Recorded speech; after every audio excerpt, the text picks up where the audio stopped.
Hello mga idol, please like, share and subscribe for more novel stories to uploads. Diyos ng Digmaan, JC Entertainment. Kabanata 1251. Hoy, wala lang, niligtas ni Jack ang buhay ko, parang kapatid ko na siya ngayon. Magkaibigan na kami. Kunin mo na lang bilang gantimpala sa ginawa ni Jack. Huwag mong isa puso. Humalaklak si Daniela habang nagpapaliwanag at inilagay ang kamay sa balikat ni Jack na may malawak na ngiti sa kanyang mukha na para bang magkapatid sila sa larangan ng digmaan. Bone marrow cleansing water ang tinutukoy mo, tama.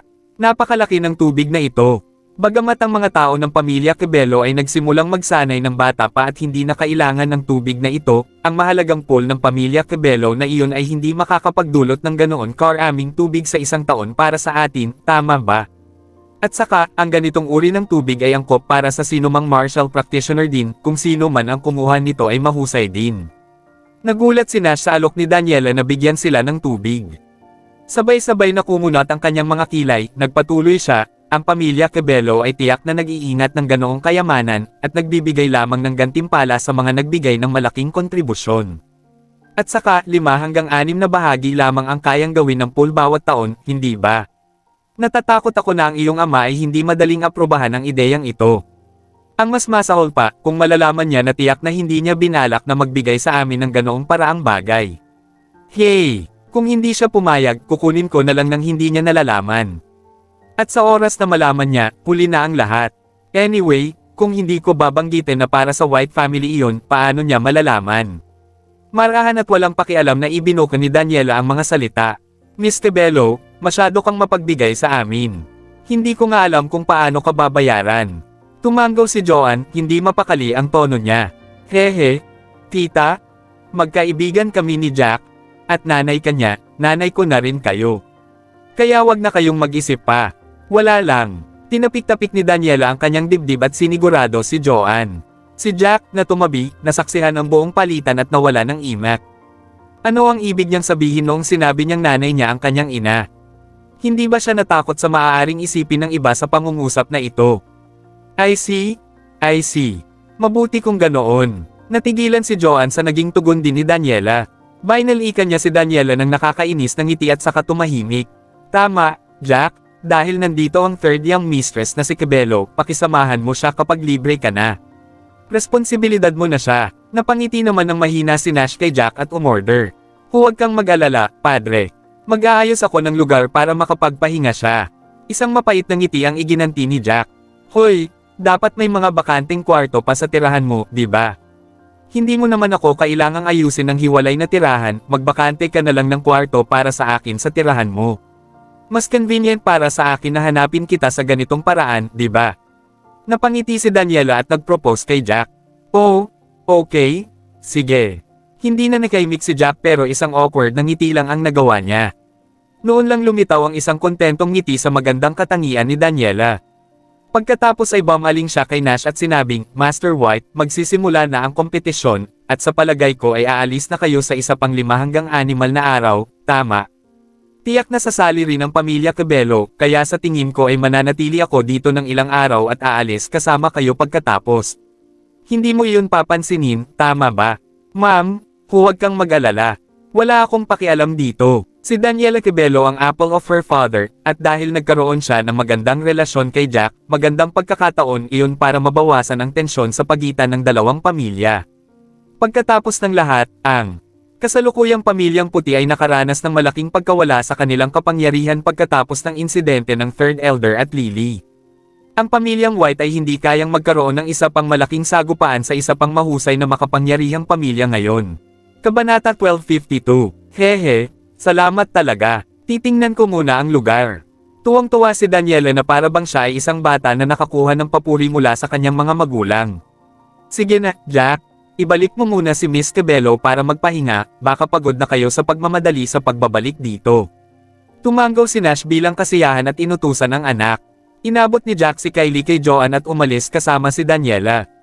Matapos mawala sa paningin ng grupo ang silhouette ng dalawa, tumawa si Joanne at nagkomento, mukhang mapagbigay at mabait na tao si Miss Cabello. Binigyan na niya kami nitong masiglang damo bilang pabuya sa pagliligtas ni Jack. Pero nag-extra milya siya at nangako na ibibigay sa amin ang kayamanan ni Cabello. Tunay na mainit ang loob ng babaeng ito. Gayunpaman, iba ang naisip ni Nash. Bakit pakiramdam ko may higit pa sa pagkakaibigan ni na Jack at Miss Cabello? Hindi ito kasing simple ng mabuting kaibigan. Kung tutuusin, ang bone marrow. Ang cleansing water ay hindi isang ordinaryong kayamanan, at talagang handa siyang nakawin ito para sa atin, bukod pa rito, 3 bahagi. Ang ganoong pagkilos ay halatang lumampas sa anumang uri ng pagkakaibigan, hindi ba? Paliwanag niya na may mapait na ngiti sa labi. Inilibot ni Joanne ang mga mata kay Nash. You must be overthinking. Miss Cabello is a few years younger than Jack, at saka, si Jack ay kasal na at may Kylie. Miss Cabello ay tiyak na ayaw kay Jack in a romantic way. Siya half. Tumigil sandali si Joanne bago nagpatuloy, kung tutuusin, iniligtas ni Jack ang kanyang buhay mula sa mga tulisan, at ang gawang iyon mismo ay mas mahalaga kaysa sa mahalagang tubig. Kung gusto niyang gantihan si Jack sa paraang iyon, makatuwiran. Baka nag-o-overthink ako, sabi ni Nash na nakakunot ang noo. Si Fiona, na nakatayo sa isang tabi, ay kumikinang ng husto ang kanyang mga mata. Master White, nabalitaan ko na ang pamilya Cabello ay higit na makapangyarihan kaysa sa pamilyang puti. Sila ay nireranggo sa nangungunang 3 sa 8 pamilya ng anino, di ba? Kaya, kung talagang makakasama ni Jack si Miss Cabello, iyon ay isang magandang bagay, hindi ba? At iyon ay magiging isang tinatawag na malakas na unyon, tama ba ako? Well, totoo na ito ay magiging isang mahusay na bagay. Napangiti ng awkward si Nash sa sagot ni Fiona. Pero malabong mangyari yun dahil hindi kami magkasundo ng pamilya Cabello. Itinuring na blessing para kay Jack ang magkaroon ng magandang relasyon kay Miss Cabello at maibsan ang tensyon sa pagitan ng dalawang pamilya. Pero kung gusto mong pakasalan ni Miss Cabello si Jack, halos imposible. Hindi papayag ang pamilya Cabello. Huminto si Nash ng ilang segundo bago nagpatuloy, higit pa rito, bata pa si Miss Cabello at maraming makapangyarihan, mayaman, at mahuhusay na young masters na nahuhulog sa kanya. Hindi pipili si Miss Cabello ng lalaking may asawa, si Jack at maging pangalawang asawa niya. May isang matanda sa karamihan na humarap sa oras na ito at pinaalalahanan ng lahat, hindi natin dapat pag-usapan ng lantaran ang bagay na ito. Umaasa lang tayo sa sarili nating imahinasyon at nasa sabik na nag-uusap, ngunit paano kung marinig tayo ni Miss Cabello? Baka hindi siya matuwa dahil kaibigan lang ang tingin niya kay Jack. Kung pag-uusapan natin ang mga bagay na iyon ng walang batayan at magdudulot ng kalungkutan sa kanya, iyon ay. Sa oras na ito, tumatakbo sina Jack at Daniela patungo sa tirahan ni Jack. Habang nasa daan, ikinwento niya ang pangyayari tungkol sa Third Elder, Lance, at Lily para punuan si Daniela. Malakas na napabuntong hininga si Daniela pagkatapos pakinggan ang kwento. Kaya ikaw ang illegitimate son ni Master White. Pero nagawa mong maabot ang totoong God Realm ng mag-isa sa secular na mundo. Nakakamangha. Bagamat, kami ni Lance, wala ang talento namin sa listahan sa mga nakababatang henerasyon, tinuturing din kaming mga talented masters. Hindi ko akalain na wala sa harapan mo ang talent ko. Hehe. Nahihiyang tawa ni Jack. Na, hindi totoo yan. Ang galing mo rin. Kung tutuusin, mas bata ka sa akin ng ilang taon. Abala ang dalawa sa kanilang usapan kaya hindi nila namalayan na nakarating na sila sa tirahan ni Jack. Sa loob ng tirahan, masayang nagkukwentuhan sina Elaine, Selena, Ben, at ilang iba pa sa looban. Mahal, bumalik ka na. Hindi ko inaasahan na babalik ka ng ganoon kaga. Akala ko kailangan mo pa ng ilang araw. Napatayo si Selena mula sa upuan nang makita niya sina Jack at Daniela na itinulak ang gate at pumasok. Gamaan ang mood ni Selena at isang malawak na ngiti ang sumilay sa kanyang mukha. Kabanata 1253. Si Ethan at Sam ay nabigla rin sa tuwa nang makita nilang bumalik ang kanilang guro. Ang mga sulok ng kanilang bibig ay nakakunot pataas, na nagpapakita ng kanilang malaperlas na puti at pantay na mga ngipin. Bro-in-law, bakit may pinabalik kang magandang babae? Sok-sok? Ang gwapo niya talaga. Don't tell me, nag-trip ka at bumalik na may kasamang munting asawa. Napansin ni Elaine ang presensya ni Daniela sa tabi ni Jack at pabirong biniro ang dalawa. Ganun pa man, agad na lumubog ang mukha ni Jack sa ilalim. Anong kalokohan ang ibinubulalas mo? Ito ang pangatlong young mistress ng pamilya Cabello. Nagkataon na nailigtas ko siya mula sa isang grupo ng mga tulisan habang naglalakbay ako. Kaya, nagpasya siyang sundan ako upang bisitahin ang pamilyang puti at umalis kasama namin sa loob ng ilang araw para sa torneo. Ang pamilya Cabello ay dadalo rin sa torneo. Hehe, tignan mo, bakit ka kinakabahan? Nagbibiro lang ako. Ang ganda niya talaga at kaakit-akit.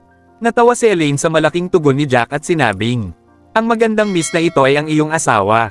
2 hakbang pasulong si Daniela at pinag-aralan ng mabuti si Selena mula ulo hanggang paa. Nararamdaman niya na si Selena, maliban sa pagiging maganda at maganda, ay mas mature kaysa sa kanya. Naglabas si Selena ng sensasyong pambabae na hindi niya taglay. Gayunpaman, talagang mahirap sabihin kung sino ang mas maganda at mas maganda sa pagitan nina Selena at Daniela.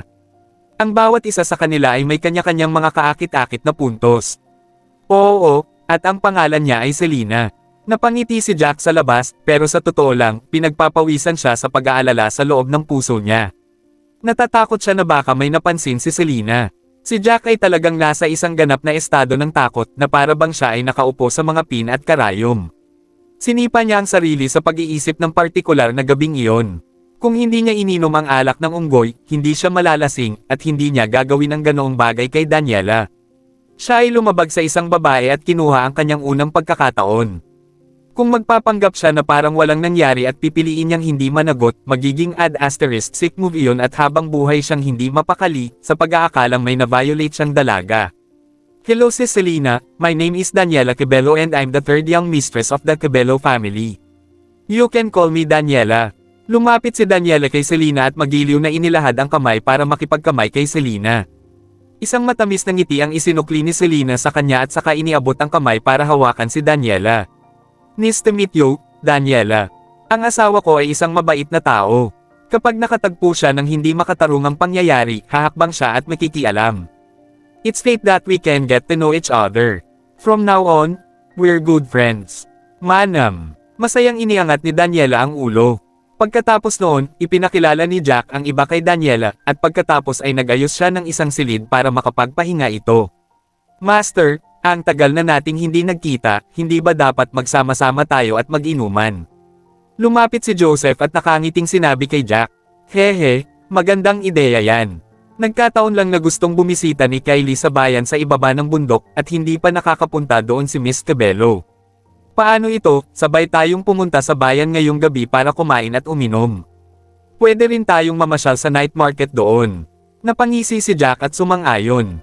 Kabanata 1254. Hindi nagtagal, sumapit ang gabi. Dinala ni Jack ang lahat sa bayan para sa masaganang pagkain at mamasyal sa gabi. Ang bayan ay maunlad at maunlad, nagkaroon pa sila ng paaralan sa bayan. Nagplano si Jack na hayaang magsanay si Kylie sa White Residence, at maaari siyang pumasok sa paaralan sa bayan upang matuto rin. Mukhang perpekto ang plano. Ang mga guro sa paaralan ay nagtuturo ayon sa isang nakapirming syllabus at masigasig na ipasa ang kaalaman sa labas ng mundo sa mga bata. Halimbawa, tinuruan ng mga mag-aaral na kilalanin ang una o ikalawang baitang masiglang damo, at pangunahing kaalaman sa pagsasanay sa militar, pati na rin ang mga katangian ng ilang demonyong nilalang sa ligaw. Pagkatapos ng lahat, ang mga bata na nag-aral sa paaralan ay karaniwang mula sa mga martial family, at kapag sila ay mas matanda, sila ay magsasanay at magsanay bilang martial artist. Ang grupo ay bumalik sa White Residence sa gabi. Pagod na pagod si Jack sa buong araw na nakahiga at nakatulog ng wala sa oras. Kinaumagahan, nagising si Jack at tinanong si Selena, Mahal, kamusta ang martial training mo nitong mga nakaraang araw? Medyo matagal na akong wala, at kailangan mo lang sunduin si Kylie sa school, kaya hindi dapat magtagal. Isang matamis na ngiti ang nabuo sa mukha ni Selena. Well, I didn't really have much time to train this time. Tutal, kailangan kong samahan sina inay at tatay sa paglalakad para maging pamilyar sa lugar. At kailangan ko ring makasama si Kylie, kaya wala akong masyadong oras para mag-train at walang obvious na improvement sa martial status ko. But, I would say bad at all my progress is not that before the morning progress is not that, unang baitang ng antas ng Grandmaster. Si Jack ay napuno ng kaligayahan na nagningning ang kanyang mga mata nang marinig ang pag-unlad ni Selena sa pagsasanay sa militar. Wow! Nakakamangha! Nasa Grandmaster level ka na. Mayroon kang ganoong talento, at ang gayong mga kasanayan ay itinuturing na mahusay.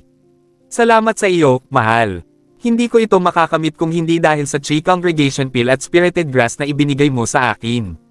Sa tulong ng mga mahimalang mapagkukunang iyon, mas mabilis akong makapagsanay at mapabuti. Gumapang sa mukha ni Selena ang isang nakatutuwa, nahihiyang ngiti habang nagsasalita. Iniangat ni Jack ang ulo para ipakita ang pagsang-ayon. Aalis na ako sa loob ng ilang araw. Bagamat hindi talaga ako makapagsanay sa kalsada, maglalaan ako ng oras sa gabi para magsanay. May kumpiyansa akong masasabi na napatitag ko na ang aking sarili sa maagang yugto ng tunay na kaharian ng Diyos. Kaya, sa paglalakbay, titingnan ko kung magagamit ko ang ilan sa mga table tasks at masiglang material upang subukang makalusot sa gitnang yugto ng tunay na kaharian ng Diyos. Gitnang yugto ng tunay na kaharian ng Diyos. Isang nakakainggit na tingin ang nakaplaster sa magandang katangian ni Selena nang marinig niya si Jack. Sobrang inggit ako sa iyo dahil nakapasok ka sa gitnang yugto ng totoong Diyos na kaharian. Ang iyong talento at husay sa pakikipaglaban ay pambihira. Kung talagang maabot mo ang gitnang yugto ng tunay na kaharian ng Diyos, maaari mo ring labanan ang mga nasa huling yugto ng tunay na kaharian ng Diyos, tama ba? Gayunpaman, medyo nakonsensya si Jack. Pinulupot niya ang kanyang mga braso sa baywang ni Selena at sinabing, "Say, magiging abala lang ako sa pagsasanay sa mga araw na ito, kaya natatakot ako na wala akong oras upang samahan kayo ni Kylie." Napabuntong hininga si Jack. At saka, kailangan mo ring ipaalam sa iyong mga magulang. Dagdag pa niya, tiningnan ni Selena si Jack ng masikasong tingin. "Huwag kang mag-alala tungkol dito. Sinabi ko sa kanila ilang araw na ang nakakaraan. Ang aking mga magulang ay maunawain, alam nila na ang mga martial practitioner ay madalas na nangangailangan ng sapat na dami ng oras upang magsanay at magsanay. At okay lang sila dito. Hindi ito makakaapekto sa amin." Napatitig si Jack sa ganda sa yakap niya. Hindi niya maiwasang magtanim ng masuyong halik sa malarosas at pink na labi ni Selena. "Mahal, kailangan ko silang sundan para makadalo sa martial tournament sa loob ng ilang araw. Mangyaring manatili kay Kylie at i-enroll siya sa paaralan sa bayan, samantala, mangyaring patuloy na magsanay ng mabuti." "Salamat, mahal." Bihira lang makaranas ng maamong Jack. Namula agad ang pisngi ni Selena at nakaramdam siya ng surge of sweetness at happiness. "Bahala ka, pamilya tayo. Hindi mo na kailangang magsabi ng please. Nako, naisip ko lang na hindi ako nakakasama sa iyo nitong mga nakaraang araw. Kaya medyo na-guilty ako." Natatawang paliwanag ni Jack. Kabanata 1255. Walang anuman. Ang mga martial practitioner ay palaging kailangang magsanay ng nakahiwalay sa loob ng maraming buwan. Hindi ito maaaring makatulong, tama. Ngumiti si Selena bilang ganti. "Sige, magsanay kang mabuti, mahal. Hindi na kita iistorbahin ngayon." Hehe, hindi nagtagal ay umalis na si Selena. Pagkatapos ay pinitik ni Jack ang kanyang palad at kumuha ng 3 table tasks, lahat ng 3 tableta ay mga first grade intermediate training pills. Napangiti si Jack habang nakatingin sa 3 pill na nasa harapan niya. Ang 3 tabletang ito ay maaaring makatulong sa kanya na makapasok sa gitnang yugto ng tunay na kaharian ng Diyos. Hindi naman kasi siya masyadong malayo sa middle stage ngayon. Saka nilagay ni Jack ang isa sa mga table tasks sa bibig niya at nilunok iyon. Makapal at hindi mauubos na enerhiya pagkatapos ay kumalat mula sa tiyan ni Jack sa isang iglap. Ang enerhiya ay napakalaki, sa parehong oras ay agresibo. Isang banayad ng ngiti ang nabuo sa mukha ni Jack nang maramdaman niya ang enerhiya sa loob niya. Ipinikit niya ang kanyang mga mata at sinimulang kontrolin ang enerhiya sa kanyang katawan, dinadala ang chi energy at iniipon ito sa kanyang tiyan. Ang enerhiya ng chi ay nabuo sa kanyang tiyan, na parang may maliit na buhawi sa kanyang katawan. Ang maliit na ipu-ipo ay unti-unting lumaki at lumaki, tumaas din ang kabuoang lakas at kapangyarihan ni Jack. Mabagal na lumipas ang oras, at hindi nagtagal, ang masiglang enerhiya sa loob ng mga table tasks ay ganap na hinigop ni Jack, at ang chi energy sa loob ni Jack ay halatang lumakas at mas malakas kaysa dati. Napangiti siya ng mahina at ibinato ang pangalawang tableta sa bibig at napalunok. Inulit niya ang pamamaraan ng pagsasanay, sinisipsip ang enerhiya ng chi sa loob ng tableta. Tumagal ng halos 2 araw para sanayin at ma-absorb ni Jack ang lahat ng enerhiya mula sa 3 table tasks. Sa kabutihang palad, ang kanyang martial level ay nakalusot din sa gitnang yugto ng totoong Diyos na kaharian. Panay ang pagtango ni Jack, naikuyom ang kanyang mga kamao at ang kanyang mga buto ay naglalabas ng malinaw na tunog ng pag-click. Ang katatagan at lakas ng kanyang katawan ay halatang umunlad ng husto, at ang panloob na kapangyarihan sa kanyang katawan ay nadouble o kahit na triple pagkatapos ng pagsasanay. Ang pagiging malambing ng kanyang chi energy ay naging mas mayaman at mas makapal 2 o 3 beses kaysa dati.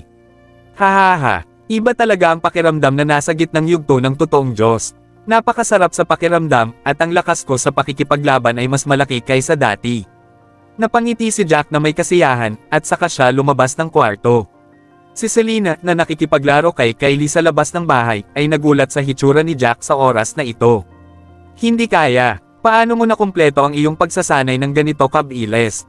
Nagtagumpay ka na ba? Narinig ko na hindi ganoon kadaling maabot ang gitnang yugto ng tunay na kaharian ng Diyos."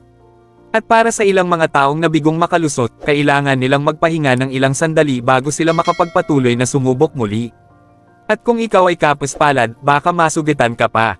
Isang sinag ng mainit na liwanag ang sumilay sa puso ni Jack nang makita niya ang nag-aalalang tingin ni Selena. Huwag kang mag-alala, mahal. Nakapasok na ako sa gitnang yugto ng totoong Diyos na kaharian. Ngumiti siya at umalma. Wow! Wow! Talagang mas makapangyarihan si Daddy kaysa dati. Napatalon si Kylie sa tuwa na halos hindi nakalapat ang mga paa niya sa lupa. Hehe, my little Kylie.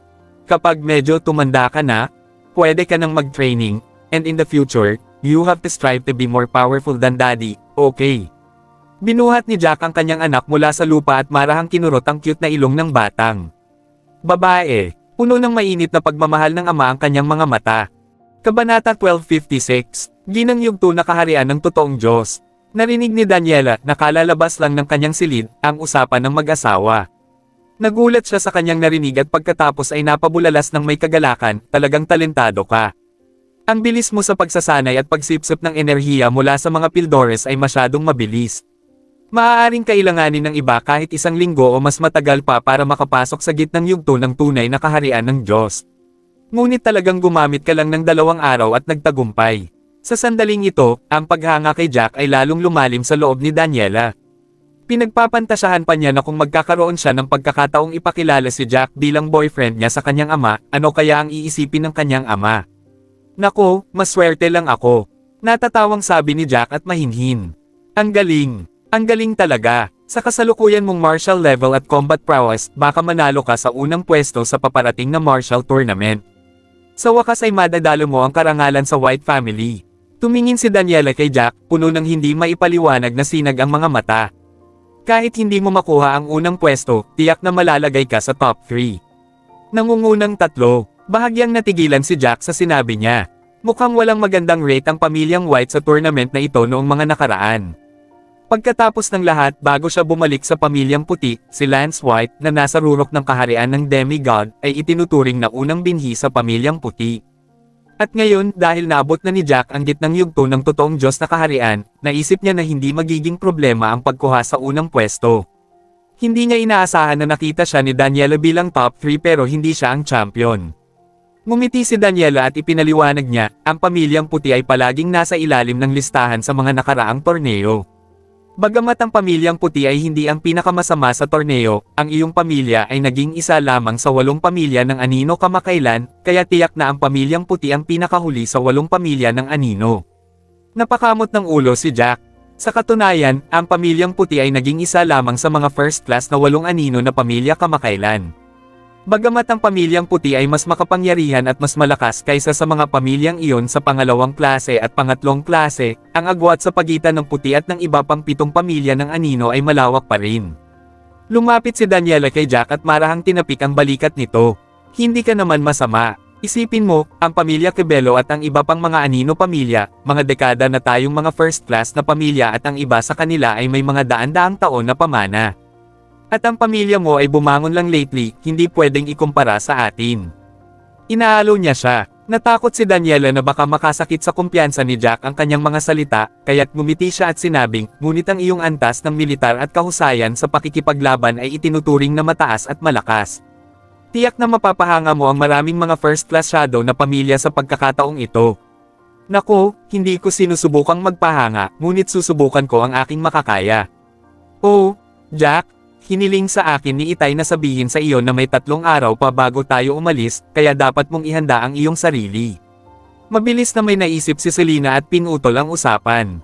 Sige, magpapahinga ako sa mga ilang araw na ito at susubukan kong panatilihin at patatagin ang aking martial level para masanay ako sa kapangyarihan.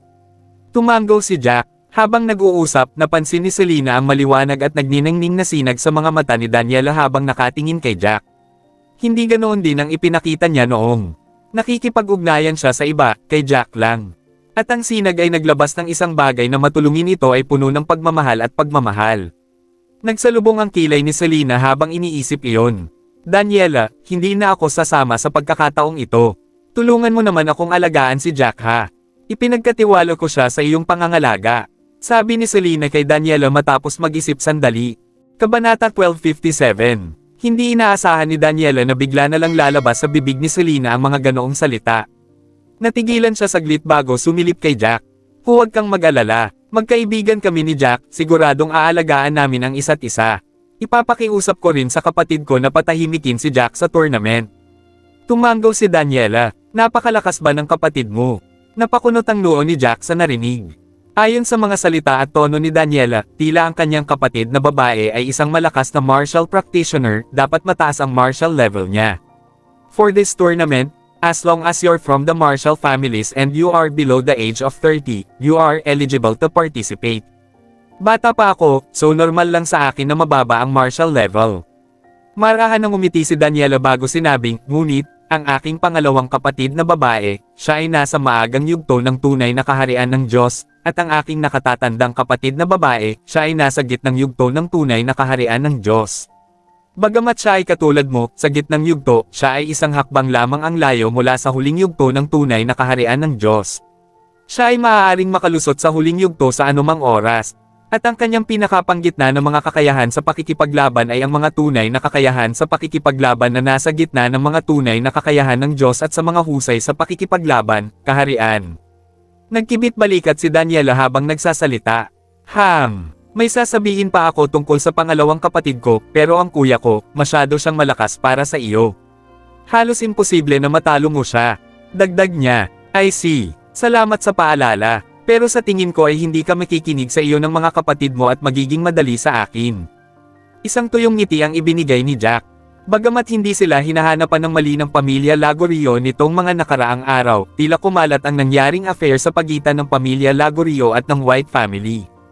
Kaya naman, sa pagkakataong ito sa torneo, naramdaman niyang malamang na target sila ng pamilya Lagorio at ng ilan sa mga puwersa.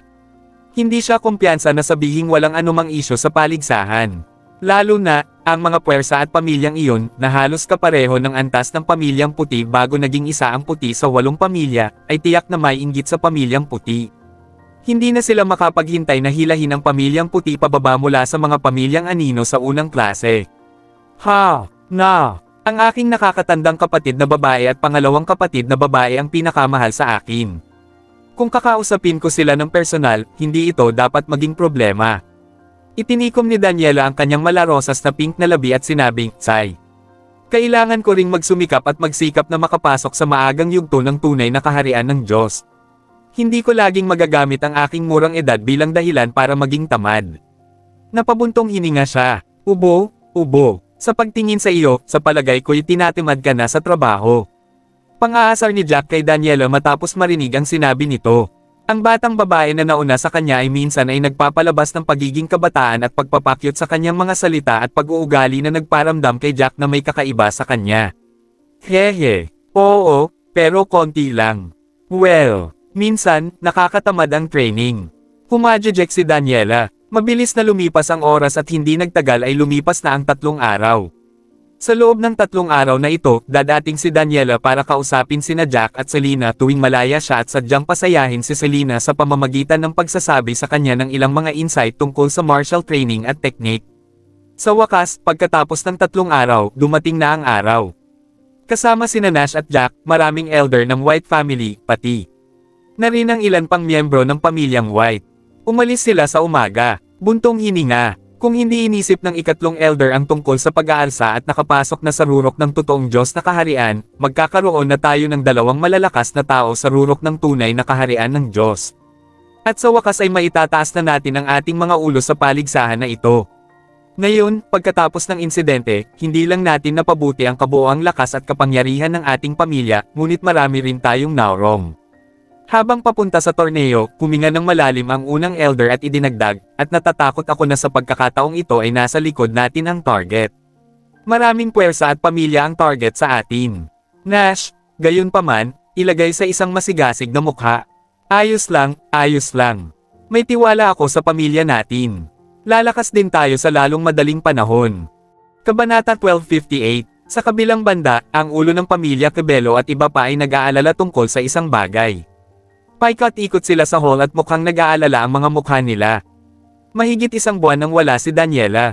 Nang mag-iwan siya ng liham na nagpapahayag na lumabas siya upang maghanap ng mga kayamanan at mga mapagkukunan sa kagubatan, hindi inaasahan ng grupo na hindi siya babalik ng ganoon katagal. Ang pamilya Cabello ay nagpadala ng marami sa kanilang mga tauhan upang maghanap sa kagubatan na karaniwan nilang pinupuntahan para sa paghahanap ng kayamanan, gayunpaman, wala ni isang bakas ni Daniela ang natagpuan. Nagdulot ito ng paghihirap at pag-aalala sa pamilya Cabello. Dad, huwag kang mag-alala kay Daniela, magiging okay din siya. Kaya na, sa plaza ng pamilya Cabello, tinitigan ng unang young mistress na si Cabello si Alejandro Cabello, ang pinuno ng pamilya Cabello, at nakangiting sinabi, si Danielipe ay isang matalino at mabilis na dalaga. Hindi siya mahihirapan, magiging okay siya. At saka, sino ang may matapang na puso para saktan ang kasalukuyang pamilya Cabello? Hindi ba sila natatakot na maging revenge at si Daniel? Malapit na siyang makabalik. Sana nga, sigh. Ang babaeng iyon ay mayabang at mayabang kung minsan. Ang ikinabahala ko ay hindi pa siya nakakalabas sa isla ng Cabello noon. Ngayong nag-iisa na siya, nag-aalala ako na siya ay napakasimple ng pag-iisip, at baka ang iba ay maghukay ng hukay para sa kanya. Magiging mahirap iyon. Malakas na buntong hininga si Alejandro sa kanyang puso. Habang tumatagal, mas nag-aalala ang puso niya. Kung tutuusin, ang kanyang 3 anak na babae ay maganda at itinuturing na mga kagandahan ng isla. Kahit na ang isa sa kanila, ang nakatatandang anak na babae, ay 29 na taong gulang na, marami pa ring mga young masters ang nahulog sa kanya. Not to mention his youngest daughter, a playful, high-spirited yet gorgeous young lady, who would make any young man fall for her effortlessly. Ang bawat kilos niya, ngiti, tawa, lakad, ay parang gamot, na tinuturok sa mga ugat ng mga binata at nalululong sa kanya. Sa makatuwid, kung ang gayong kagandahan ay umalis sa bahay at nagpunta sa isang pakikipagsapalaran ng higit sa 1 buwan, ang ama ay malinaw na nag-aalala. Ang pamumutla ng unang batang ginang Cabello ay hindi magandang tingnan matapos marinig ang sinabi ng kanyang ama. Nag-aalala siya pero pilit lang niyang ngumiti at aliwin ang ama, magiging okay siya. Siguradong okay siya, may tiwala ako sa kanya. Buntong hininga, umalis na tayo. Subukan lang nating maging optimistiko. Alam ni Alejandro na sinasabi iyon ng kanyang anak para aliwin din ang sarili. Ngumiti siya at nag-wave ng kamay. Isang lumilipad na carpet ang biglang lumitaw sa harap ng lahat. Ang lumilipad na carpet ay tumaas sa hangin, at hindi nagtagal ay lumaki ito sa laki na kayang tumanggap ng halos 1,000 tao. Kaya na, 4 hanggang 500 lalaki ang lumukso sa lumilipad na carpet at umupo dito. Sa isang kisap mata ng paggalaw sa isip ni Alejandro, lumipad ang lumilipad na carpet at dumiretso sa direksyon ng mainland. Buntong hininga, ang pamilyang puti ay walang lumilipad na kayamanan. Sa tuwing may ganitong kaganapan, kailangan nating pumunta sa lupa. Si Jack at ang iba ay papunta sa tournament sa oras na ito. Ang unang elder, na nasa harapan, ay napabuntong hininga sa sitwasyon. Bihira ang ganoong kayamanan. Ang mas mataas na antas ng kayamanan ay kilala bilang mga espiritual na kasangkapan. Kung tungkol sa isang kayamanan na maaaring lumipad, hey, ito ay mas bihira. Ngumiti ng mapait si Nash at nagpaliwanag. Espiritual na kasangkapan. Narinig ni Jack ang mga salita at ilang linya ang nabuo sa pagitan ng kanyang nakakunot na mga kilay. Wala akong gaanong kaalaman tungkol sa mga espiritual na kasangkapan, at hindi ko pa narinig na may iba't ibang antas sa mga espiritual na kasangkapan. Kabanata 12:59. Guilt filled Nash's heart when he heard that. Si Jack ay nagsasanay sa mortal na kaharian sa lahat ng ito, at tila wala siyang gaanong kaalaman tungkol sa mga kayamanan. Isang maliit na ngiti ang ibinigay niya at ipinaliwanag kay Jack sa matiyagang tono, mayroong 2 uri ng mga kasangkapan, normal na mga kasangkapan, at espiritual na mga kasangkapan. At ang huli ay may ilang mga marka pati na rin ayon sa kung gaano kalakas ang ibinibigay nito sa iyo sa labanan at ang mga pagbabago bago nito pagkatapos sumipsip ng chi, lower grade, middle grade, at upper grade. At ang pinakamakapangyarihan sa lahat, ultimate grade tools. Dito, huminto sandali si Nash bago nagpatuloy, ngunit ang karamihan sa mga martial artist ay nananatili pa rin sa mga regular na sandata ng sundalo. Maganda kung mayroon kang mas mababang grade na tool, at iilan lang ang nagtataglay ng mga middle grade na tool, huwag pansinin ang mga upper at ultimate grade na tool. Saglit na nag-isip si Jack at pinitik ang palad, naglabas ng isang bagay na parang kabibi. Tinulak niya ito kay Nash. Tatay, tingnan mo ito. Sa tingin ko ito ay isang espiritual na kasangkapan. Ngunit hindi ko alam kung anong grado ito. Ito ay isang defensive na sandata na lumalaki ng mas malaki upang palayasin ang mga pag-atake. Naningkit ang mga mata ni Nash nang marinig iyon. Ang mga tool sa pagtatanggol ay bihira din. Maaaring iligtas nito ang iyong buhay sa isang kritikal na sandali. Hindi ko akalain na makukuha mo ang iyong mga kamay sa isa. Pagkatapos niyang sabihin iyon, ibinalik ni Nash ang kayamanan kay Jack at sinabing, subukan mong ipasok ang iyong chi dito. Nakilala na ng kayamanan si Jack bilang may-ari nito at may bakas ng kanyang enerhiya dito. Tiyak na walang paraan si Nash para makagalaw ito, at kung gusto ng iba na gawing kanila ang kayamanang iyon, kailangan nilang ganap na puanasan ang bawat bakas ng chi ni Jack mula rito. Habang tinuturok ni Jack ang kanyang chi dito, unti-unting lumaki ang kalasag ng pagong hanggang sa umabot ito sa taas ng isang lalaki. Isang mainit na dilaw na liwanag ang nagmula sa ibabaw nito.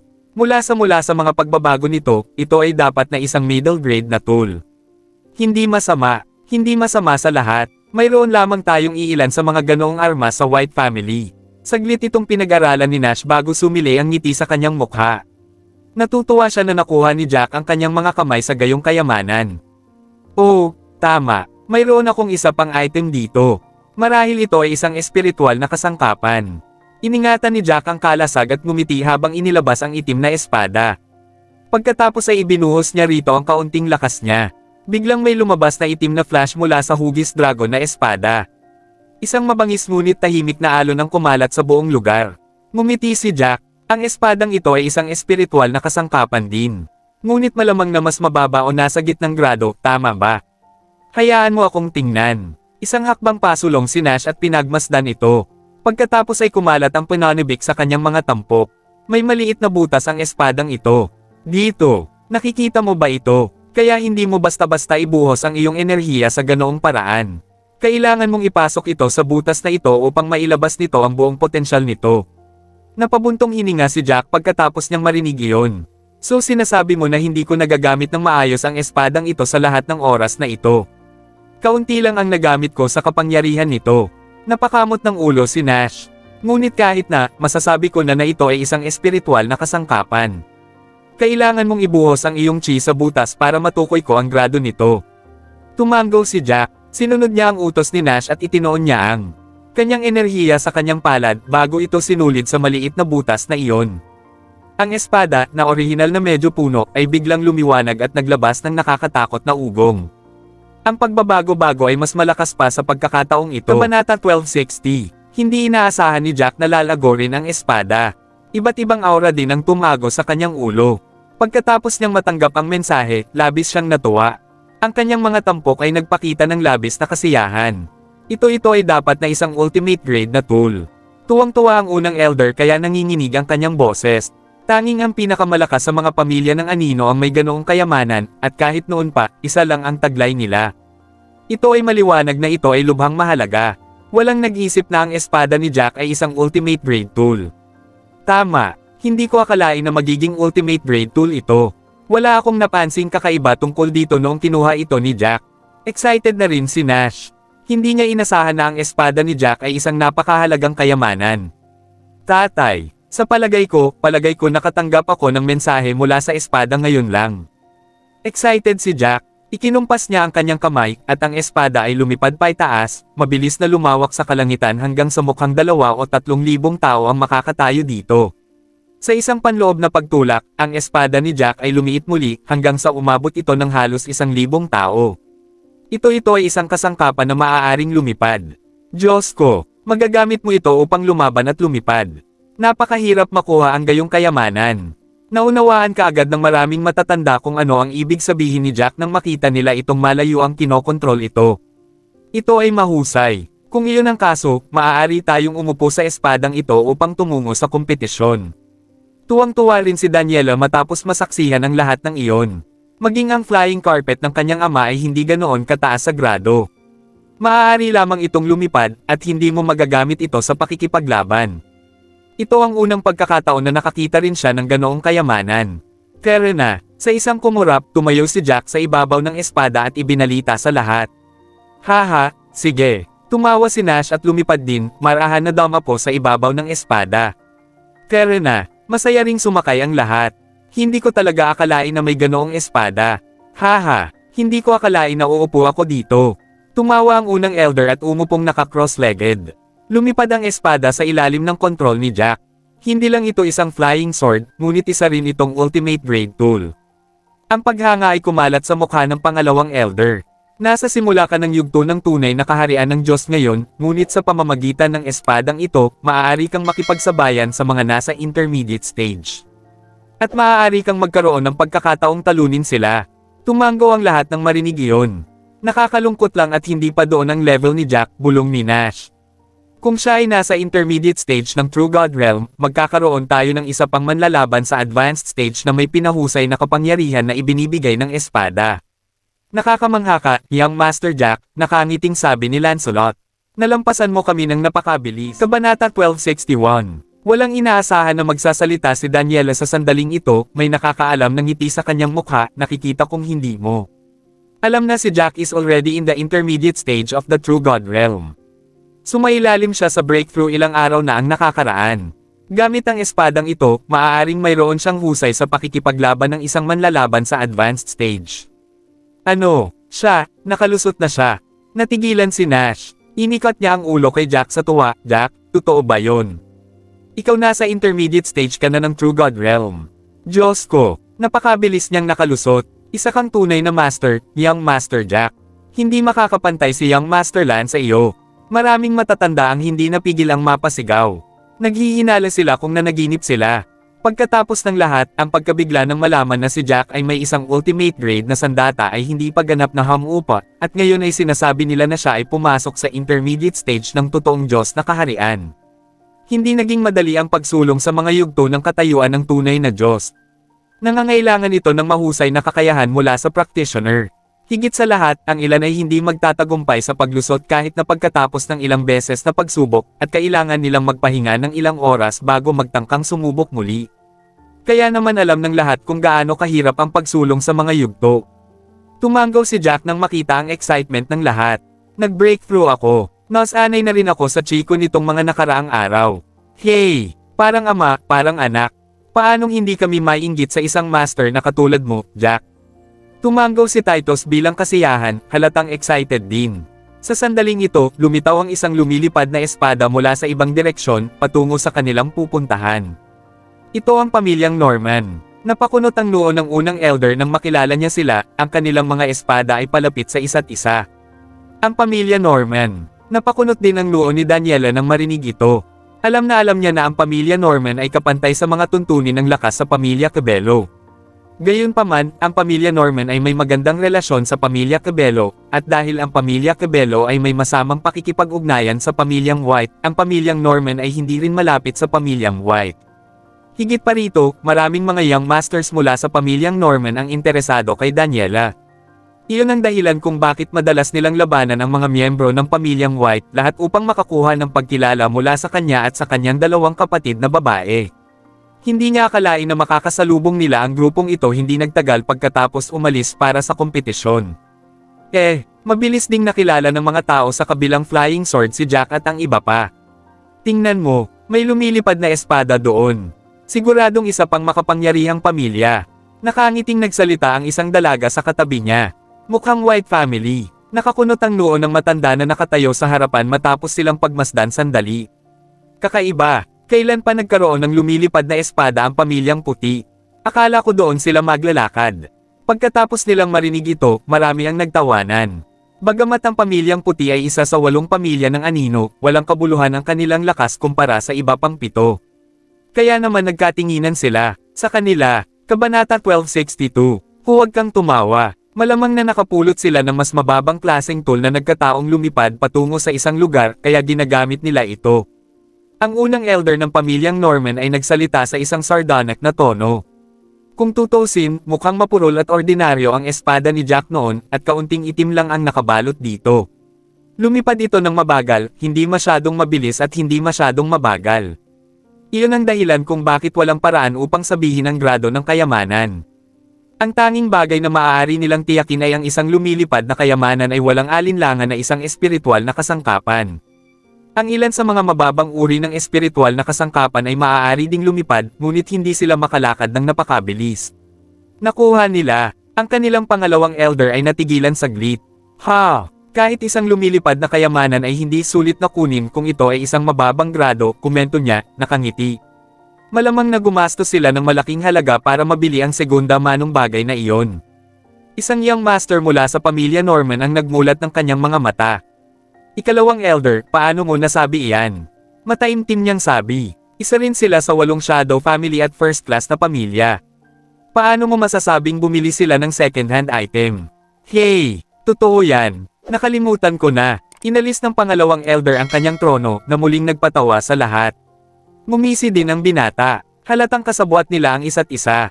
Gayunpaman, mabilis na tumigas ang kanyang ngiti at nanigas ang kanyang mga kalamnan. Yung babaeng yon. Bakit nandoon si Daniela Cabello? Nakapikit ang binata sa lumilipad na espada, nakakunot ang mga kilay. Habang pinag-aralan niya ang babae, mas kamukha niya si Daniela. Gayunpaman, naisip niya na baka mali siya. Ang pamilya Cabello at ang pamilyang puti ay hindi magkakaibigan. Bilang pangatlong anak na babae ng pamilya Cabello, bakit nakikihalubilo si Daniela sa pamilyang puti? Siya ay nasa parehong lumilipad na espada na katulad nila. Marami rin ang nag-ogleyad nang mapansin nila ito. Tama ka, siya iyon. Bulalas ng isang dalaga matapos silang makita. Malalaman natin kung sino ito kapag naging malapit na tayo. No way that it's Daniela. Saglit itong pinag-isipan ni Master Norman bago itinutok ang espada kay Jack at sa iba pa, at pinasara ang distansya sa pagitan nila. Bakit pupunta sa amin ang mga miyembro ng pamilyang Norman? Sinusubukan ba nilang batiin tayo? Kabanata 1263. Hindi napigilan ng unang elder ang pagkunot ng noo nang makitang papalapit sila. Sumikip ang dibdib niya sa pag-aalala. Who cares? Wala tayong dapat ikatakot, tsaka hindi naman tayo pwedeng magtago sa kanila habang buhay. Sa venue ng kompetisyon pa rin natin sila makakasama. Ngumiti si Nash at mahinang nagsalita. Ito talaga ang third young mistress na si Cabello. Matapos nilang isara ang ilang distansya, isang matanda ang bumulalas at kinusat ang kanyang mga mata. Daniela, bakit ka nasa flying sword ng White family? Bahagyang natigilan ang panganay na anak ni Master Norman na si Keith. Miss Daniela, inagaw ka ba ng White family? Tanong niya, kung ikaw, blink. Ililigtas ka ng pamilya Norman. Humakbang din ang pangalawang anak ni Master Norman. Ang magandang dalagang ito ay ang third young mistress na si Cabello, mga miyembro ng pamilyang White, sigaw niya. Sisiguraduhin kong bibigyan ka ng kasiyahan kung maglakas loob kang hawakan ng isang buhok sa kanyang ulo. Isang matabang lalaki, na siyang ikatlong anak na lalaki, ay nagsalita rin sa isang mapang-akit na paraan, sa aking pagmamalaki bilang isang anak na Norman, nanunumpa ako na hindi namin magagawang harapin ang pamilya Cabello kung may nang-aapi sa kanya. Walang imek si Daniela sa loob. Hindi ako pinilit dito, sagot niya. Gusto ko lang sumama sa kompetisyon, at nagkataon na nabangga ko sila. Dahil papunta kami sa iisang lugar, sumakay na lang ako sa kanila. Alam na alam ni Daniela na ang tatlong young master ay lahat ay nagpakita ng pagmamahal sa kanya, pati na rin sa kanyang dalawang nakatatandang kapatid na babae. Ito ay maliwanag na sila ay lumabas upang makakuha ng atensyon mula sa sinuman sa tatlong babae. Agad namang nakahinga ng maluwag si Keith. Talaga, akala ko ay kinidnap ka. Tutal, ang pamilya Cabello ay hindi maganda ang pakikitungo sa pamilyang puti. Dito, naramdaman niyang may mali. Third young mistress Cabello, huwag mong sabihin na napilitan kang magsinungaling dahil bina-blackmail kanila o dahil natatakot ka sa kanila. Natigilan din ang pangalawang anak. Tama, hindi close ang mga pamilya mo sa isa't isa, third young mistress Cabello. Wala kang obligasyon na umupo sa lumilipad nilang espada kahit sa iisang direksyon ang kanilang pupuntahan. Halika at maupo ka sa amin. Mas komportable dito. Higit sa lahat, mas mabilis tayo. Darating tayo sa Kobe Mountain nang wala sa oras. I appreciate your concern, but there's no need for that. Uupo na lang ako sa lumilipad nilang espada. Nakaramdam ng awkward si Daniela. Magiging mahirap na maupo sa parehong espada kasama ang 3 taong iyon na malamang na sumuso sa kanya sa lahat ng paraan. Mas gugustuhin pa niyang mamatay kaysa makinig sa kanilang pagdaing. Biglang nakaramdam ng hiya si Master Norman. Lahat ng 3 anak niyang lalaki ay sinubukang suyuan si Daniela, ngunit sa hindi inaasahang pagkakataon ay hindi siya nakaganti. Mas gugustuhin niyang maupo sa pamilyang puti kaysa sa kanila. Biglang nagsalita si Master Daryl Norman na may malamig na ekspresyon, siguradong mali ang narinig ko, third young mistress. Maasim ang relasyon ng pamilya mo at ng pamilya nila, pero mas gugustuhin mong sumama sa White family kaysa sa pamilya Norman. Sinisiraan mo ang reputasyon ko. At saka, hindi ka ba natatakot na sabihin ko ito sa iyong ama? Magagalit siya. Hindi inaasahan ni Daniela na magagalit si Daryl sa isang bagay na walang kabuluhan. Naiinis siya kapag pinagbantaan siya ng iba. Master Norman, nagkataon na pareho tayo ng pupuntahan, sabi niya, na pinahina ang kanyang tono. It's such a small matter. And you're saying na minamaliit ko ang pamilya Norman dahil dito.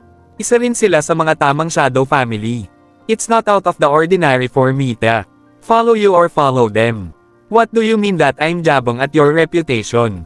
Dito, diretso siyang nagsalita. Kung talagang napakaliit mo kaya sasabihin mo sa tatay ko ang tungkol dito, mangyaring, sige. Kabanata 1264. Mukhang diretso sa punto ang binigkas ni Daniela at hindi ito nagawang pabulaanan ni Master Norman. Kung patuloy pa rin niyang pinanghahawakan ang bagay na iyon at iulat sa mga kebelo kung paano siya kasama ng puti, hindi ba siya lalabas na maliit? Gayunpaman, kung hahayaan niya ito sa sandaling iyon, ang pamilya Norman ay magiging labis na napahiya. Kung tutusin, napunta sila sa ganoong sitwasyon nang magiliw nilang tanungin si Daniela kung kinidnap ba siya at inimbitahan pa siyang sumama sa kanila. Maagap niyang binago ang paksa ng kanilang pag-uusap pagkatapos mag-isip tungkol dito. Sumulyap siya kay Nash at malamig na ngumiti. Master White, narinig ko na may nangyari sa pamilyang White mga 1 buwan na ang nakalipas. Sok. Kung ang ganoong kawili-wiling plot ay naisulat sa isang libro, tiyak na magiging hit ang libro. Bahagyang kumaibot ang sulok ng bibig ni Nash. Alam niyang may mga taong magsasabi tungkol sa bagay na iyon at pag-uusapan. Gayunpaman, hindi niya inaasahan na ito ay nabanggit sa kanilang paglalakbay sa Kobe Mountain. Sumulyap siya kay Daryl at ngumiti ng mapait. Haha, wala akong ideya na ang pamilya Norman ay napakaalam at talagang binibigyang pansin ang sitwasyon sa pamilyang White. Huminto muna si Nash bago nagpatuloy sa pagsasalita, may nangyari dati pero internal affairs ng pamilya namin at naresolba na namin.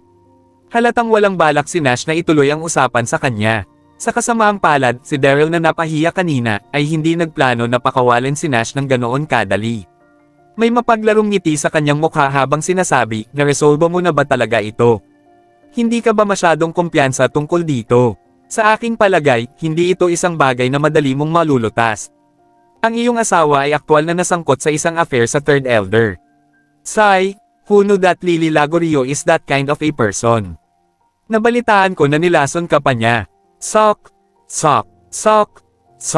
Tumayo din ang unang elder ng pamilyang Norman. Tama, hindi lang nawala ng karangalan ng mga Lagorios dito, pati ang mga puti ay nawala ng mukha. Bukod pa riyan, Master White, naging pabaya ka sa pagpapalam sa kanila na lasunin ka. Nagdilim ang ekspresyon ng mukha ni Nash. Ang isang bagay na tulad nito ay isang kahihiyan sa pamilyang puti. Sino ang nakakaalam na ang mga taong ito ay babanggitin ito ng kusa nang hindi nagtitipid sa kanya ng ilang dignidad? Ngumiti lang siya ng mapait. Ang lahat ay nakaraan na. Pinatay namin ang mga karapat-dapat na patayin at pinarusahan ang mga karapat-dapat na parusahan. Ang aming pamilyang puti ay tiyak na magkakaroon ng mas mabuting pag-unlad sa hinaharap.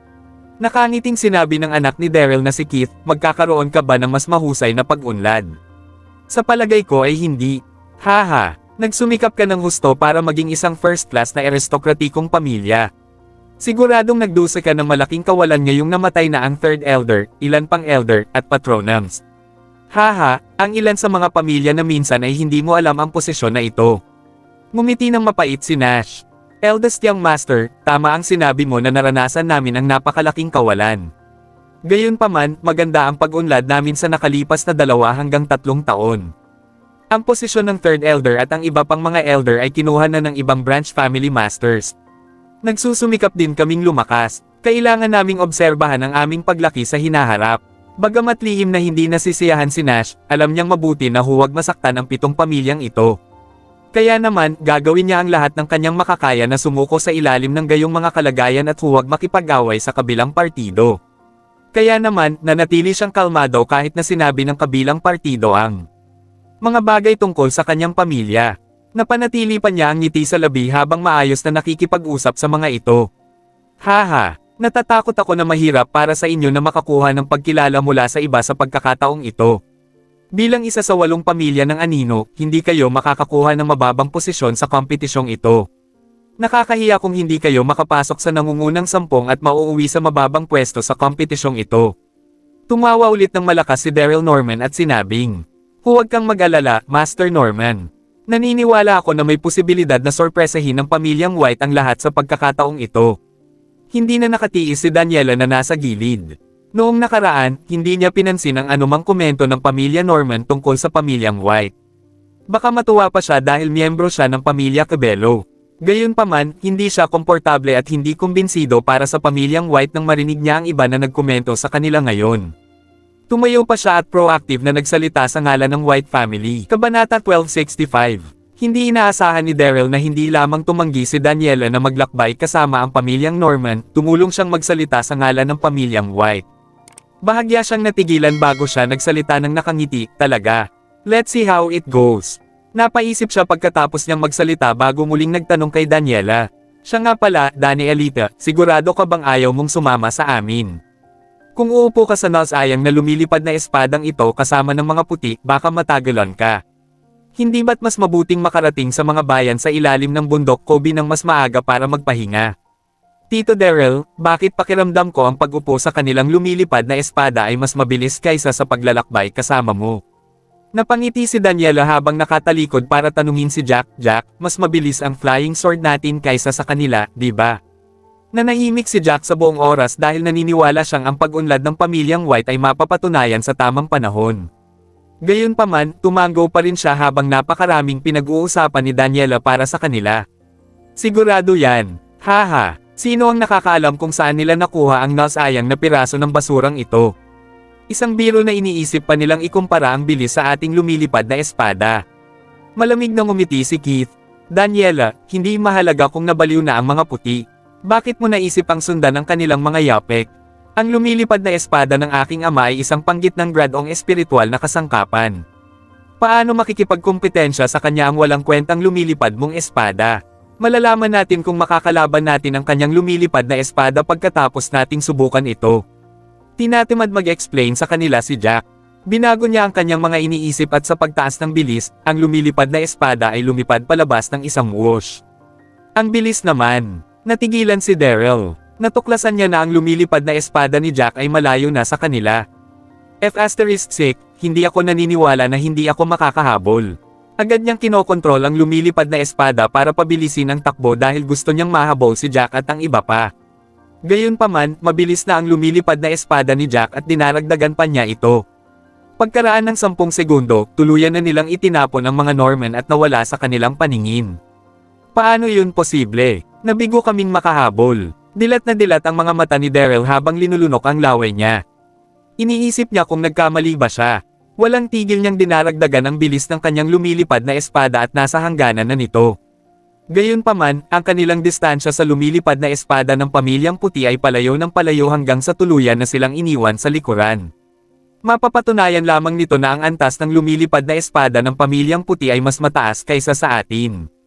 Si Daryl ay may nagngangalit na emosyon sa kanyang puso at dahan-daang nagsalita pagkaraan ng ilang sandali. Kabanata 1266. Ang unang elder ng pamilya Norman ay hindi makapaniwala sa kanyang nakita. Imposible iyon. Ang pamilyang puti ay walang anumang panggit ng gradong espiritual na kasangkapan sa aking natatandaan, lalo na ang isang lumilipad na espada doon. Ang gayong espiritual na kasangkapan ay bihira pa nga. Ang ating mga espada ay nabigong lumipad ng mas mabilis kaysa sa kanila. Ang kanilang espada ba ay maaaring isang mas mataas na antas ng espiritual na kasangkapan. Hindi siya nag-hallucinate o nananaginip, lahat ng iba ay nakakita ng parehong bagay pagkatapos ng lahat. Sabi ni Daryl na may malamig na ekspresyon sa mukha. Hindi ko akalaing suswertehin ang pamilyang puti at makakamit nila ang kanilang sarili ng isang pambihirang bagay mula sa kung sino ang nakakaalam kung saan. Kung ito ay isang mas mataas na antas ng espiritual na kasangkapan, ito ay makakapagpataas ng malaking lakas sa pakikipaglaban. Kung gagamitin ni Nash ang espadang ito, hindi ko siya magagawang pabagsakin ng mag-isa. Sino nga pala ang binatang iyon, bulong ng isang binata pagkatapos niyang makita ang mga ito, at bakit parang kilalang kilala siya ni Daniela. Jack daw ang tawag ni Daniel sa kanya. Dagdag pa ng isa, Jack, ang illegitimate na bata. Ang pangalawang batang Panginoon ng pamilya Norman ay may pagkunot noo sa kanyang mukha. Damn it, mas gugustuhin ni Daniela na maupo sa lumilipad na espada ng isang tao kaysa sumama sa atin. Si Keith naman ay tipid na ngumiti. Maaaring naramdaman ni Daniela na ang kanilang lumilipad na espada ay mas mabilis, at handa siyang maglakbay kasama ang pamilyang puti dahil alam niya na ang espada ay isang mas mataas na antas ng espiritual na kasangkapan. Huwag na nating isipin ito. Tama, Si Miss Daniela ay may napakaranggal na pagkakakilanlan, kung tutuusin, kaya paano magiging karapat-dapat sa kanya ang illegitimate child na iyon. Tanging mga kababalaghang tulad natin ang magkatugma kay Danielita. Panunuyan ni Conley Norman, taas-baba na mayabang. Sa kanilang opinyon, ang lumilipad na espada ng puti ay isang pang-itaas na antas na espiritual na kasangkapan at hindi isang panghuling klaseng espiritual na kasangkapan, kahit na ito ay mas mabilis kaysa sa kanilang lumilipad na espada. Pagkatapos ng lahat, mayroon lamang isang maliit na bilang ng mga pang-espiritual na kasangkapan. Ang venue ng kompetisyon ay nasa ibaba ng Kobe Mountain. Ang nangungunang pamilya sa 8 Shadow Families ay mag-aanunsyo ng mga patakaran at reward ng kompetisyon kapag nakatipon na ang lahat. May isang maliit na bayan sa ibaba ng Kobe Mountain kung saan, dahil sa mapagbigay nitong Chi, marami ang nagsasanay. Ang 8 Shadow Families at ilang second o third class Shadow Family ay darating ng mas maaga bago magsimulang magpahinga ng mabuti ang kompetisyon. Pagkatapos ay sabay silang aalis at magtitipon sa bakanting lupa sa labas ng kagubatan na matatagpuan sa ibaba ng bundok Kobe. Haha, napakabilis namin. Gusto kong makita ang pagmumukha ni Master Norman. Kunin ng tuwang-tuwa na si Daniela, labis na masaya sa sarili sa lumilipad na espada. Dapat mong subukan na magkaroon ng mababang profile. Pagkatapos ng lahat, ang aming pamilyang puti ay hindi nais na masaktan ang pamilyang Norman. Quip Jack as he wore an awkward smile. Hindi namin kayang makisali sa ilang malalaking laban. Kailangan naming subukan ang aming makakaya sa pagpapataas ng aming kabuoang lakas upang hindi kami maliitin ng ibang mga pamilya. Nahiya naman si Lancelot at ang iba pa nang marinig nila ito. Hindi nila akalain na ganoon pala ang komento ni Jack kay Daniela nang hindi natatakot na magalit siya. Nakapagtataka, si Daniela, imbes na magreklamo, ay namula pa siya habang nakayuko. Okay, I get it, bulong niya. Pakikinggan ko lahat ng sasabihin mo sa hinaharap, okay. Kabanata 1267. Marami ang natarante sa sinabi ni Daniela. Ano ang ibig niyang sabihin, makinig sa lahat ng sasabihin niya sa hinaharap? Bakit parang usapan ng mag-asawa iyon? Nagulat din si Jack. Napapangiti na lang siya habang nakatingin sa harapan niya habang hinihimok ang espada na lumipad pasulong. Gamit ang lumilipad na espadang ito, dumating ang grupo sa labas ng bayan sa ilalim ng Kobe Mountain ng gabing iyon. Pinigil ni Jack ang flying sword nang makarating sila sa main entrance. Sige, bumaba na tayo at pumasok. Pinakamainam na panatilihing mababa ang profile dahil abala kung may tumitingin sa gayong mahalagang bagay. Tumanggaw si Nash bilang kasiyahan. Sige, pasok na tayo. Bumaba mula sa lumilipad na espada, naglakad sila patungo sa pasukan matapos itong gawing mas maliit ni Jack at itago ito sa kanyang martial ring. Mukhang tayo ang maagang ibon. Hindi magiging madali ang makakuha ng matutuluyan kung dumating tayo mamaya. Ngumiti ng mapait ang unang elder. Noon, maghahanap lang tayo ng mga kuweba sa labas ng lungsod na matutuluyan kung hindi tayo makahanap ng matutuluyan. Haha! Kailangan nating pasalamatan si Young Master Jack para sa kanyang lumilipad na espada, hindi tayo makakarating dito ng ganoon kabilis kung hindi dahil sa kanyang espada. Tawa ng tawa si Mason. Bagamat ang pamilyang White ay dumanas ng malubhang pagkawala sa nangyari dati, tiwala pa rin sila sa kanilang pag-unlad, lalo na't ang kay Jack ay napakatalino at may husay sa pakikipaglaban sa intermediate level ng Real God Stage. Kasama nitong ultimate grade na espiritual na tool, ang kanyang lakas sa pakikipaglaban ay tugma sa mga masters ng Real God Stages peak. Mas mabuti pang pumasok si Jack sa huling yugto ng antas ng tunay na Diyos, ang pamilyang puti ay bibigyan ng isa pang master ng pinakamataas na yugto ng antas ng tunay na Diyos kung makamit ni Jack ang ganoong taas. Ang ganitong karagdagan ay magtataas ng posisyon ng buong pamilya sa isang buong bagong taas. Pagkatapos ng lahat, ang 7 iba pang mga anino na pamilya ay karaniwang may 2 sa gayong mga Panginoon habang ang ilan ay may 3 o 4. Ang pagkakaroon ng master sa peak stage Real God level ay isang mahalagang sukatan ng kabuoang lakas ng isang pamilya. Noong nakaraan, mayroon lamang 7 pamilya ng anino sa unang klase, ngunit sa linya, ang pamilyang puti ay lumakas pagkatapos ng patuloy na pag-unlad. Bagamat mayroon lamang silang isang master sa peak stage Real God level, ang kanilang kabuoang lakas ay hindi masama, kaya naman handa ang lahat na magdagdag ng isa pang Shadow Family. Ang pamilyang puti ay nagwagi pagkatapos makipagkumpetensya laban sa ilang iba pang makapangyarihang pamilya, at sa gayon nakuha nila ang pagkilala ng iba at naging huli sa 8 first-class Shadow Families. Habang papalapit sila sa entrance, biglang hinarang ng mga guard sa entrance si Jack at ang iba pa na hindi nila nakita. Ano ang ibig sabihin nito? Kumunat ang noo ni Nash, medyo hindi natutuwa na naharang siya. Walang nangyaring ganito sa nakaraan. Ang isa sa mga gwardya ay lumakad pasulong at magalang na kinumpas ang kanyang mga kamay bago siya umalangaw-ngaw, pagbati, Master White. Ang Kobe City ay palaging kontrolado ng maliit na angkan, ang Kobe Clan, at hindi kailanman humingi ng bayad sa pagpasok sa nakaraan. Gayunpaman, maaaring hindi mo ito alam, ngunit ang Kobe Clan ay nagsimulang depende sa first class na pamilya ng Anino, ang pamilyang Hunt na itinuturing na umaasa ngayon. Nagdilim ang mukha ni Nash. So may entrance fee sa pagpasok sa lungsod ngayong taon. Tumango ang guard. Tama, ito ang utos ng pamilya Hunt, at wala tayong magagawa. Mga subordinate lang tayo na sumusunod sa utos. Sigurado akong maiintindihan ito ni Master White. Tama. Kabanata 1268. Nagulat si Nash sa balita. Malinaw na ginawa ito ng pamilyang Hunt upang kumita ng kita. Malinaw na ang isang maliit na angkan tulad ng Kobe Clan ay hindi basta-basta aasa sa pamilya ng Hunt ng biglaan. Dapat ay hinanap sila ng pamilyang Hunt, at ang tubo ay dapat ibahagi sa pagitan ng magkabilang panig sa susunod. Gayunpaman, ang pamilyang Hunt ay isang malaking angkan, at mayroon silang 4 na master sa pinakamataas na yugto ng antas ng tunay na Diyos. Mayroon din silang ilang mga master sa huling yugto ng antas ng tunay na Diyos. Ano ang maaaring pagtalunan ng pamilyang puti kapag nahaharap sa gayong makapangyarihang pamilya?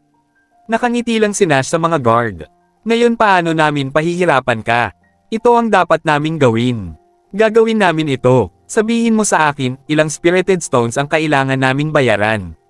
Ngumiti ang guard. 2 lower grade spirited stones bawat tao, at nakikita ko na mayroong 52 tao dito. Ibig sabihin, sapat na ang 1,040 lower grade spirited stones. Higit 1,000. Napaawang ang mga sulok ng bibig ng unang elder nang marinig ang medyo mahal na bayad. Kailangan nilang magbayad ng mga masiglang bato upang makapasok sa lungsod, at ito ay masyadong mahal sa 2 piraso bawat tao. Pagkatapos ng lahat, ang mga naturang item ay kailangan para sa mga Grandmaster at nangangailangan ng pagsasanay. Oo, ito ang utos na ibinigay nila, at wala tayong magagawa tungkol dito, medyo naiinip na sabi ng gwardya habang nakatingin sa unang elder. Hindi ako naniniwala na ang pamilyang puti ay hindi makakabuo ng ganoong kaliit na dami ng mga masiglang bato. Kung ganoon nga, hindi kayo nabubuhay sa reputasyon bilang isa sa 8 shadow families. Napatulala ang unang elder. Nagulat siya kung paano sila sasagutin ng isang tao ng Kobe Clan ng walang respeto. Gayunpaman, alam niyang hindi siya magagalit dahil ang Kobe Clan ay suportado ng pamilya Hunt sa katahimikan. Gusto ng lahat na pasayahin ang pamilya ng Hunt, kaya malinaw na napatunayang walang bunga ang pagkakasala sa kanila. Tungkol dyan, mababawasan ba ang presyo? Paano kung 1,000 piraso? Alok ng nakangiting si Nash. Master White, hindi ba't ang iyong kahilingan ay nagpapahirap sa amin? Ang panuntunang ito ay itinakda ng nakatataas na pamunuan, at bilang kanilang mga nasasakupan, paano na lang natin mababawasan ang bilang ng mga spirited stones na kailangan mong bayaran? Paano kung malaman nila at bawiin natin ang mga nawalang bato? Inunat ng lalaki ang kanyang katawan at sobrang tamad na sinabi. Buntong hininga. Hindi ko akalain na ang White family, isa sa 8 shadow families, ay hindi kasing tapat ng ilang second-class shadow family. Ang ekspresyon ng mukha ni Nash ay patuloy na nagdilim, bagamat binaliktad niya ang kanyang kamay at nakakuha ng 1,040 lower grade spirited stones at ipinasa ito sa kanila. Nga pala, hanggang kailan tayo tatagal ng mga batong ito? Kinuha ng lalaki ang mga spirited na bato at kinalkula ang mga ito bago nakangiting sinabing, ito ang entrance fee, at hindi na kami hihingi ng iba pang bayad kung hindi ka aalis sa lungsod pagkatapos mong makapasok. Gayunpaman, kung papasok ka sa lungsod ngayon at lalabas bukas, kailangan mong magbayad muli kung gusto mong muling pumasok. Tutal, napakaraming tao ang bumisita kamakailan, at hindi namin matindaan, guys, marahil ay nagbayad ka o hindi. Tama ka. Isang maliit na ngiti, ikinaway ni Nash ang kanyang kamay at pinangunahan ang grupo papasok sa lungsod. Habang nilalampasan nila ang mga gwardya, narinig nilang nagsasalita ang mga ito, sino ang nakakaalam na ang pamilyang puti ay magiging napakakuripot. Nakipag-ayo sila sa maliit na halaga ng entrance fee.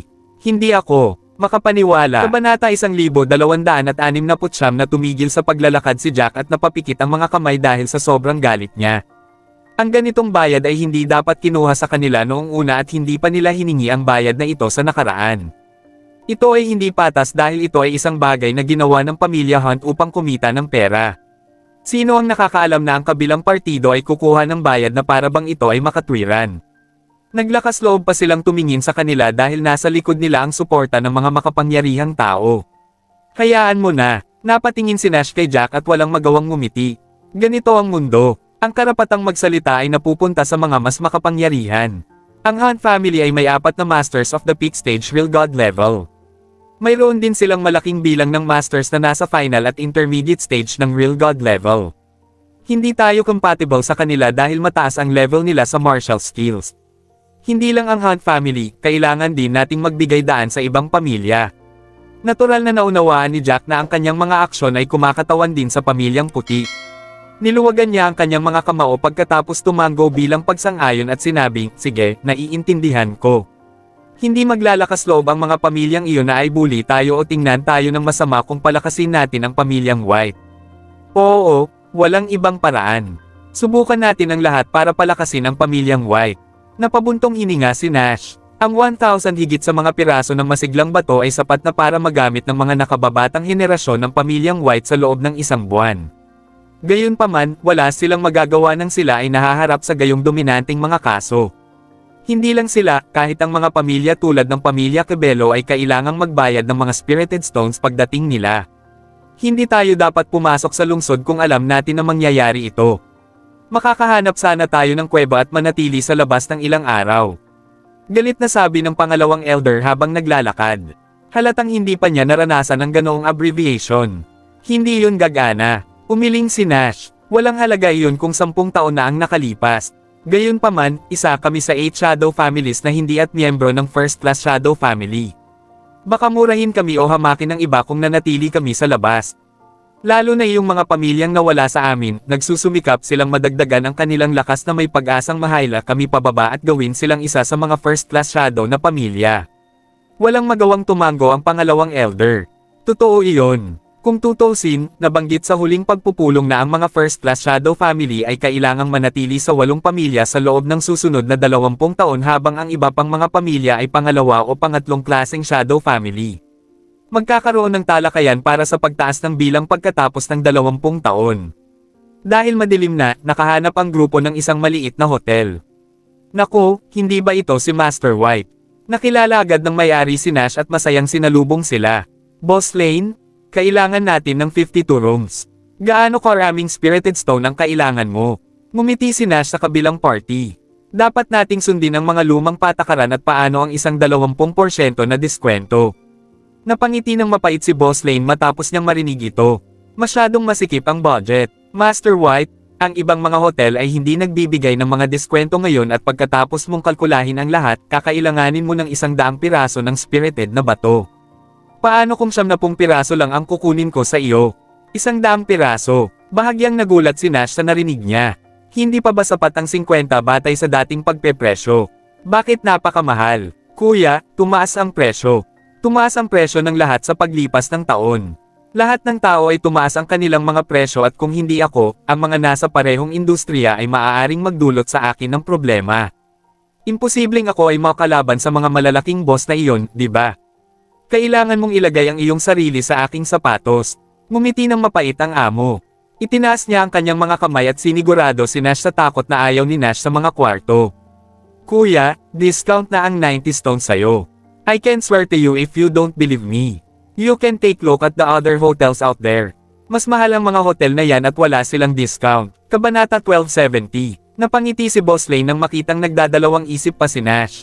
Master White, ang aking mga silid dito ay sapat lamang para sa iyo at sa 500 iba pang mga tao. Kung ikaw ay nakaset dito, maglalagay ako ng isang karatula doon upang ipahiwatig na kami ay puno na. Kung wala kang planong mag-check-in dito, kailangan mong pumunta upang tumingin sa ibang mga hotel at hayaan ang ibang mga tao na pumasok mamaya. Bahagyang ngumiti si Nash. Mayroon pang 5 araw at ito ay kabuoang 450 mga spirited stones, tama ba? Tumango ang amo. Tama. Ito ay itinuturing na isang napakababang presyo. Pinisil ni Nash ang kanyang kamay para makabuo ng kanyang mga spirited stones at handa ng magbayad. Teka lang, dito na tayo titira. Sa hindi inaasahang pagkakataon, narinig sa sandaling ito ang tunog ng isang lalaking nagsasalita. Agad na kumaibot ng ilang beses ang sulok ng bibig ni Nash nang marinig ang boses na ito.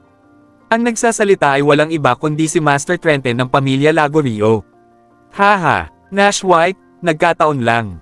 Sino ang nakakaalam na makikilala kita pagdating ko sa Kobe City? Malamig ding ngumiti si Diana at may galit na tinitigan ang mga kapamilyang White. Gusto niya, patayin ang buong pamilyang White ng husto. Master Lagorio, nagkataon lang. Sino ang nakakaalam na malapit na tayong magkita? Bagamat alam niyang malinaw na makikilala niya ang mga miyembro ng pamilya Lagorio at pinaghandaan niya ito, hindi niya inakala na mangyayari ito ng ganoon kaga. Malamig na yumuko si Trenton bago tuluyang damapo ang paningin niya kay Jack. Ikaw si Jack, kamukha mo talaga si Nash. Master Lagorio, alam kong galit ka sa amin pero tinanong ng anak mo kung ano ang nangyari sa kanya. Hindi lang siya nakipagtulungan sa Third Elder para magplano ng rebelyon, nilason pa niya ang tatay ko. Haha, wag na nating pag-usapan ang tatay ko. Magtitiis ka ba kapag may nangyaring ganito sa iyo? Tumawa si Jack at walang bakas ng pag-atres. Gusto niyang lipulin ang pamilya Lagorio ng husto. Gagawin niya sana ito kung hindi sapat ang lakas ng pamilyang puti habang gusto ng kanyang ama na paunlarin ang pamilyang puti. Dinala ng mga Lagorio ang sarili na parang hindi nila akalain na nagkamali si Lily, sinisipa nila ang kanyang ama. Totoo na ang isang ama ay magpapalaki ng isang anak na babae na may parehong karakter.